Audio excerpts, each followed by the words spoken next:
இன்றைக்கி ஒரே பேட்டரை வச்சு 3 டேஸ்டியான பிரேக்ஃபாஸ்ட் ரெசிபி தான் பார்க்க போகிறோம்.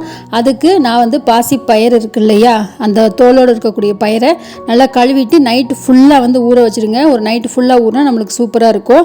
இப்போ காலையில் வந்து நம்மளுக்கு நல்லா ஊறிடுச்சு. இந்த தண்ணியெல்லாம் வடித்து எடுத்துக்கலாம். இதில் வந்து அவ்வளோ புரதச்சத்து இருக்குது.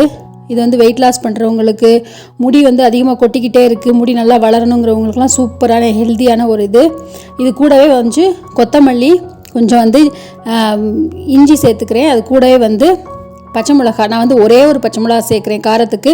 உங்களுக்கு காரம் ஜாஸ்தி வேணும்னா நீங்கள் வந்து அதிகமாக சேர்த்துக்குங்க.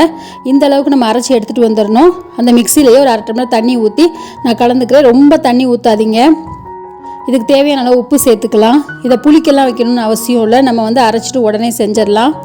நம்மளுக்கு இந்த அளவு திக்காக இருக்கணும் நம்மளுடைய பேட்டர்.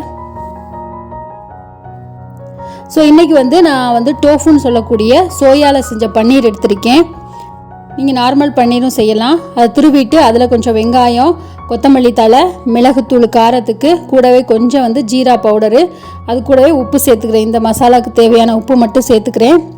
இதை இப்படியேவும் நம்ம வந்து மேலே வந்து தூவி சாப்பிடலாம். இன்னும் கொஞ்சம் ஹெல்த்தியாக வேணும்னா கூடவே கொஞ்சமெல்லாம் வந்து குடமிளகாயும் கேரட்டையும் நான் சேர்த்துக்கிறேன்.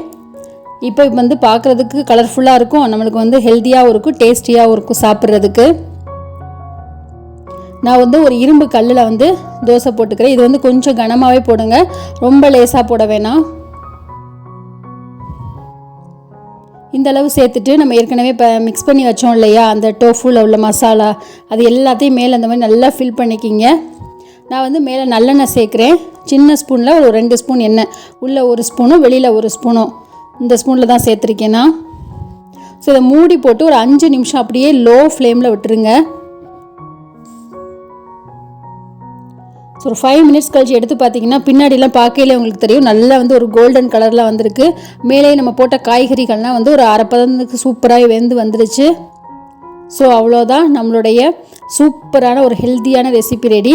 செகண்ட் மெத்தட்னு பார்த்தீங்கன்னா வெறும் வெங்காயம், கூடவே கொத்தமல்லி இலை, ஜீரா பவுடரு, கூடவே கொஞ்சமாக வந்து சில்லி பவுடர் மேலே தூவி ஆயில் போட்டு வேக வச்சு எடுத்திங்கன்னா இந்த ஆனியன் சில்லாவும் சூப்பராகவே இருக்கும்.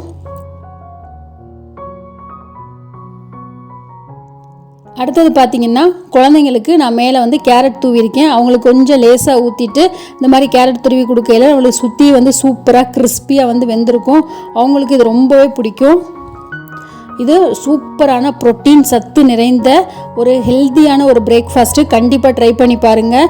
ஹேர் க்ரோத் அவ்வளவு சூப்பராக இருக்கும். வெயிட் லாஸ் பண்ணுறவங்களுக்கு, நல்லா வந்து புரோட்டீன் தேவைப்படுறவங்களுக்கு, குழந்தைங்க ஓடி ஆடி விளையாடுறவங்களுக்குலாம் கண்டிப்பாக இந்த பிரேக்ஃபாஸ்ட்டு வாரத்தில் ஒரு தடவையாவது செய்யுங்க.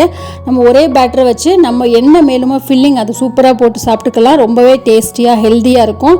ஒரு டைம் கண்டிப்பாக ட்ரை பண்ணுங்கள். ரொம்பவே சிம்பிளான இன்க்ரீடியன்ட்ஸ் தான்.